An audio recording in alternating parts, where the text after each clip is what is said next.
was a cold day in New York. Gray clouds covered the sky, and the biting wind made people quicken their pace through the busy Bryant Park. Amidst the rush of the crowd, Donald Trump walked in silence.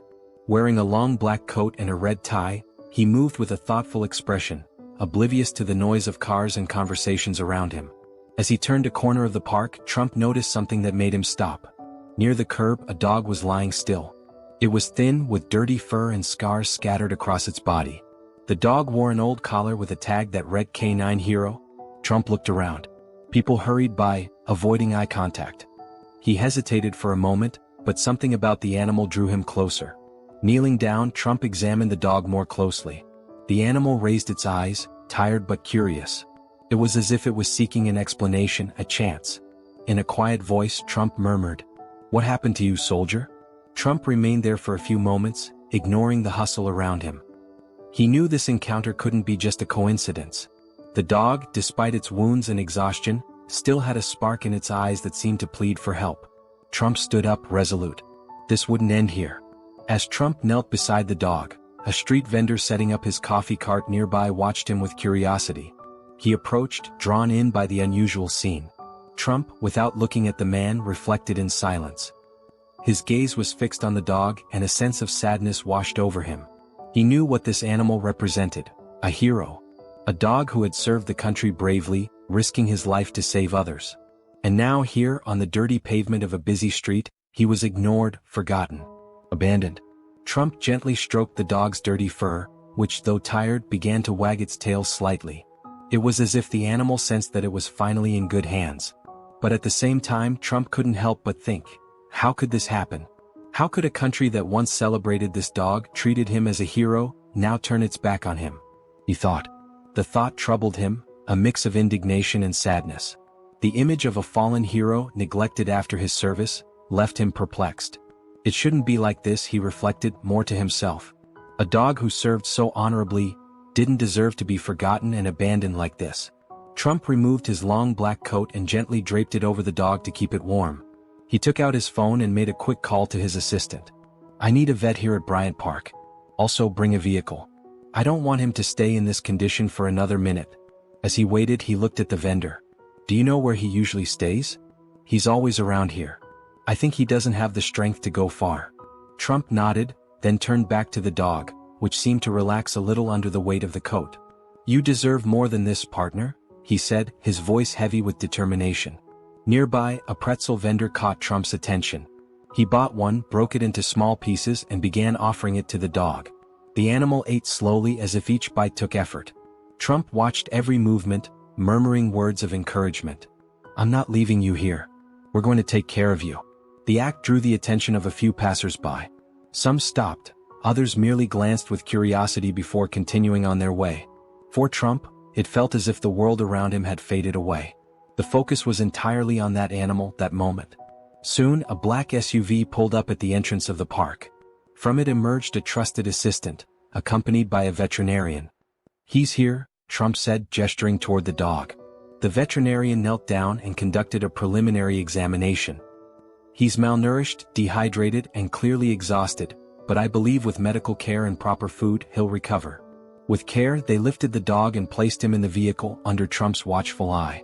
Before getting into the SUV, he looked at the street vendor and said, "Thank you for telling me." The vendor nodded, offering a small smile. "Good luck to him, sir. He deserves it." The car drove off, leaving behind the busy park and a promise of transformation for the dog who, until that moment, had been forgotten. The black SUV arrived at a renowned veterinary clinic in downtown New York. As soon as the doors opened, a team was already waiting, prepared to care for the weakened dog. Trump stepped out of the vehicle, closely following every move of the team.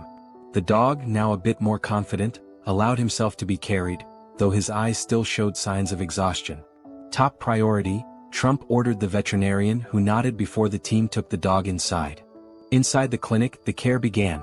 A warm bath to remove months of accumulated dirt.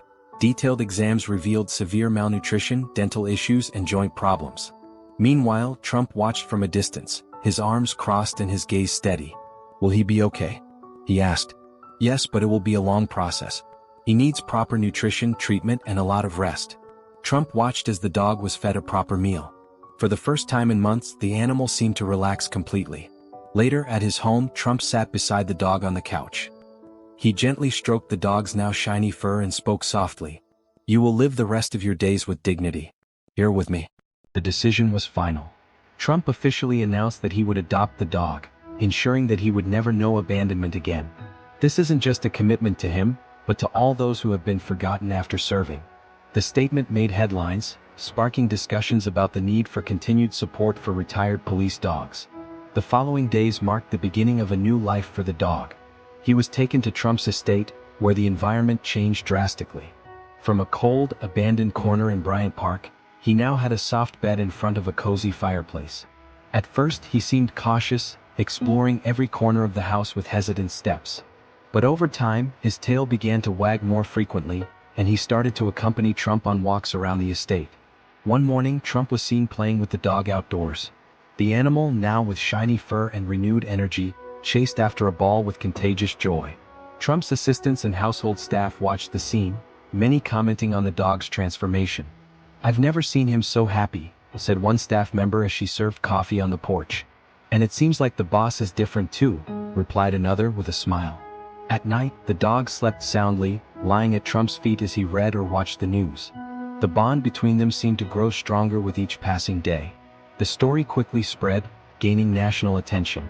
Trump, always strategic, seized the moment to highlight an important cause: the care of retired police dogs.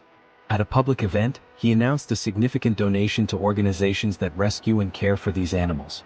He also launched a national campaign, encouraging partnerships between the government and NGOs to ensure lifelong support for retired dogs. "These animals dedicate their lives to protecting us. The least we can do is repay that sacrifice," he declared at a press conference with the dog by his side. The response was immediate. Politicians, celebrities, and the general public rallied behind the cause, donating funds and sharing similar stories.